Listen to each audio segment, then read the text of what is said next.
Kubrick's Barry Lyndon is a beautiful film. There is no end to the commendation of its ravishing imagery, impeccable framing, brilliant use of natural light, likeness to paintings, incredible set design, breathtaking landscapes, period costume design. The list goes on. And let me tell you, this film deserves the praise. But it is a 3-hour-long film, and it wouldn't work on beauty alone. There are many beautiful films that are also, well, uninteresting. Barry Lyndon, on the other hand, isn't beautiful for the sake of being beautiful. The extensive efforts to compose the immersive world of 18th century England meshes with the content of the film to enrich the rise and fall tragedy of Redmond Barry. This is Barry Lyndon, beautiful for a reason.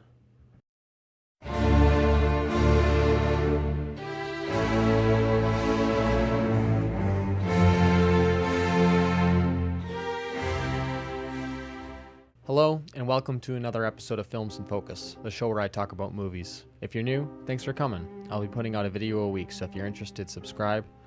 If you aren't new, thanks. Just like the film, the characters are equally concerned with beauty. Redmond Barry's journey begins with him fighting for the hand of a beautiful maiden. Once he joins the army, I find the clothes worn by the soldiers interesting. The rich colors of the uniform don't seem to serve any purpose. The orderly attack plans of the army too seem, if anything, to work as disadvantage rather than advantage. In the same way our ancient ancestors carved symmetrical shapes into their tools with no apparent use, England has dressed its soldiers in lavish clothing and marched them in nice and neat formations for the sake of appearance. The duel too is almost absurd in its customs. A gentleman's fight, shaped by the ideals and etiquette of its time. An odd fight that has an elegance in its form. Clothes hold an especial importance in the time period, and in turn for the film, Lady Lyndon's elaborate dress is probably the most obvious representation of this. In every scene, her dress is almost laughably complex. But it's not just her. Just as with the army, every character takes pride in what they wear. Makeup too is used to the extreme, with white painted faces populating the landscape. The methodically paced meeting between Barry and Lady Lyndon is probably one of my favorite scenes, in which their courtship is a picture of restraint, exchanging glances and looking each other over as if everything could be told by the mere exterior of a person. Everyone at the table has dressed themselves like peacocks, bathed in candlelight, and as such, nothing but their appearance matters. Beauty is an obsession for our characters. From their own bodies to their etiquette to their surroundings, the nobility surrounded by paintings, rich architecture, and lush gardens, beauty matters above all. And the film reflects this. Its breathtaking composition, cinematography, methodical zooms operate in much the same way as the characters, in pursuit of this ideal beauty above all.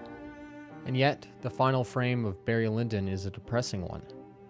The film follows a classic rise and fall storyline in which the final events of the film are punctuated by grief, pain, trauma, suicide, loneliness, adultery, revenge, jealousy, contempt.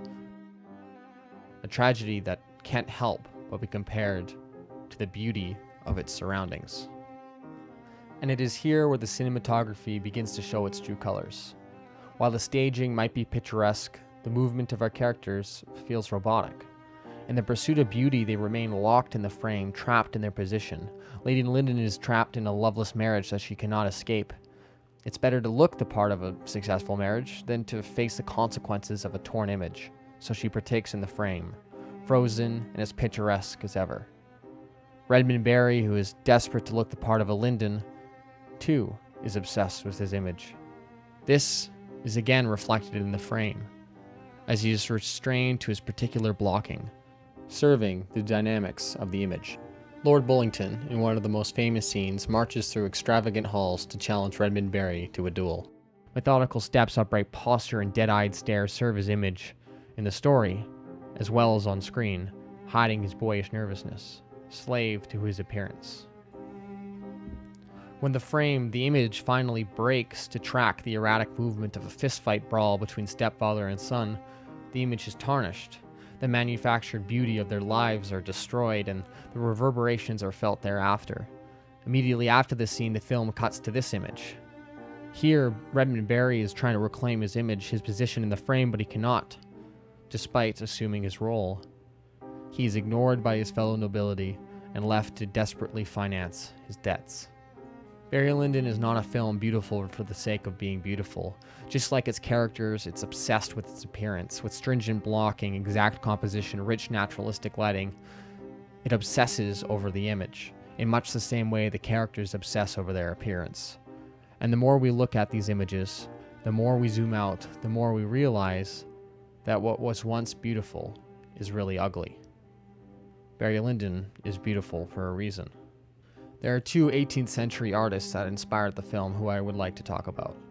One is William Hogarth, whose Marriage à la Mode serves as direct inspiration for the film. His paintings embody the Rococo style of the 18th century, beautifully capturing the life of upper classes. But just as in Barry Lyndon, he exposes the cracks in the upper class. Here, we have a loveless marriage. Here, a member of the aristocracy falls from his chair, surrounded by pigs, bears, and the lower class. Hogarth, just like the film Barry Lyndon, is obsessed with beauty, publishing in 1753 his book Analysis of Beauty, which attempts to quantify the subject, with ideas such as the serpentine line. And yet, the focus of his paintings is not simply that they are pleasant to look at, but the lively scenes that satirize the upper class. Much like Barry Lyndon, Hogarth's characters live in a beautiful world that they themselves constructed, only to find that this beauty has trapped them. But then again, half of Barry Lyndon is not the fall, but the rise. And here, much of the beauty is not constructed around our character, but instead is presented in the rolling hills of the countryside, the magnificent landscapes. John Constable is the other painter who inspired Barry Lyndon that I would like to talk about. His oil paintings rendered beautiful landscapes of the English countryside. Constable insisted that his work not be inspired by other artists, but simply by the landscapes themselves, hoping to capture the beauty of his surroundings rather than to create it. The final card of Barry Lyndon states, "It was in the reign of George III that the aforesaid personages lived and quarreled. Good or bad, handsome or ugly, rich or poor, they are all equal now." This film is dominated by incredible set design, elaborate costumes, immense riches, impeccable composition, lighting, blocking, all of which never really mattered in the first place. Our characters and the film are both enthralled in the desperate search for a perfect image. Barry Lyndon is beautiful for a reason because the characters so desperately want their world to be beautiful. But in the end, their obsession with image nearly destroys them. I like what John Constable said. He didn't force beauty into the world. He simply tried to capture it.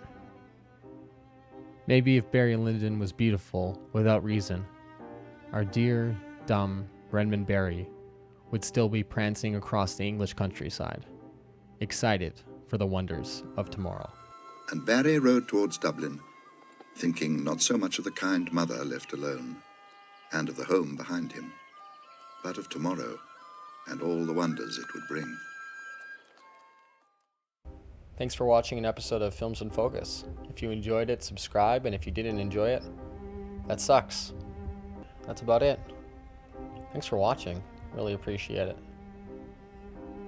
Yeah. Have a good day. Bye.